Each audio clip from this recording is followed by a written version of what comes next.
everyone, welcome to our channel Ankuram Edutainment. In this video, I will be talking about company valuation. This is actually the first part of this topic and there will be series of videos where I'll be trying to cover this topic in depth. So if you're really interested in it, then you can stay tuned for my upcoming videos. Let us first understand what does company valuation imply. Valuation basically refers to the process of determining the present as well as fair value of a company or an asset.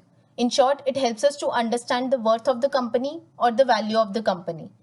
This worth or value of the company helps the firm to take various financial as well as investment decisions, which can be explained better with the help of an example further in the video. Valuation basically includes analysis of company's management, its capital structure, its future earnings prospects, and last but not the least, the market value of its assets. The next question that arises is, why do we need to value a company or its assets? When does a firm need a price tag? Actually, there are a number of situations that arises in a firm's life where valuation becomes important, like mergers and acquisitions, subsidiary sales, startup investments, joint venture, IPO, and delisting. And the list goes on. Let us take an example for this, where it will also explain how the value of the company helps a firm to take various investment as well as financial decisions. So the example goes like, there is an investor who is attracted towards your company and wants to buy your company. The first question he will ask is, how much is the worth or the value of the company? If you give too high price, then the investor may think of another company and may end the negotiations there. On the other hand, if you give too low price for your company, then you may end up giving away the firm at a loss. Therefore, it is very important to know the precise price of your company, where proper valuation comes into picture. Proper valuation is required to understand the unbiased worth of the company. Now, this example is suitable for startup investments, IPOs, and mergers and acquisitions. Now, let us move to a very important concept. Let me ask you a question. If you were an investor, why would you invest in the shares of a company? What is that factor that would motivate you to buy the shares of a company? Every investor's main motive behind buying the shares of a company is to make money.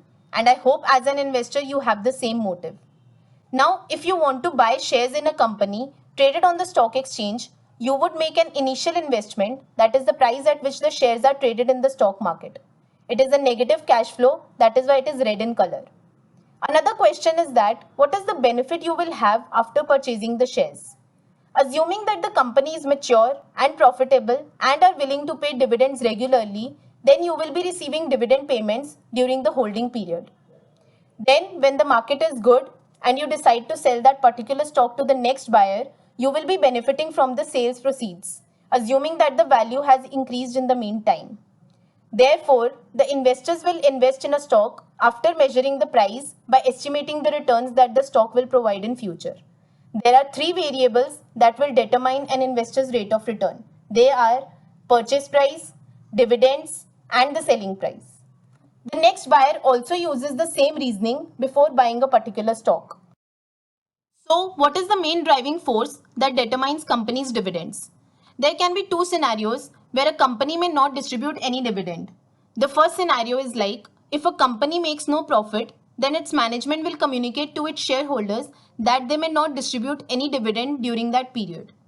Another scenario is like, if the business is growing and the management wants to reinvest the profit it makes into expansion, diversification, or any other goal of the business, then again they may not distribute dividend during that period. Therefore, we can say that it is the cash flow that is the main driving force that will determine dividend payments. In short, dividend payments depends upon future cash flows. Given that company's share price is a function of its expected returns in the future, we can conclude that company's share price depends on its expected future cash flows. And it is a very important concept to remember while valuing a company. Now let us understand the concept of future cash flows. Basically, cash flow is calculated as revenues minus expenditure minus investments is equal to operating cash flow. This formula can be explained in another way as well. When a company earns certain revenue, some portion of it is used to meet the expenses and some portion is used to make the investments. The portion that remains is called operating cash flow. Now this portion also helps us to find cash conversion ratio, which is a comparison of how much cash flow a company generates compared to its accounting profit. If a company wants to increase its cash flows, there are two ways to do that. Either grow the revenue or improve its profitability. Therefore, we can say that these are the two functions that drive a firm's future cash flows, which will ultimately help us in determining firm's value. Now, this is another important concept to remember while valuing a company.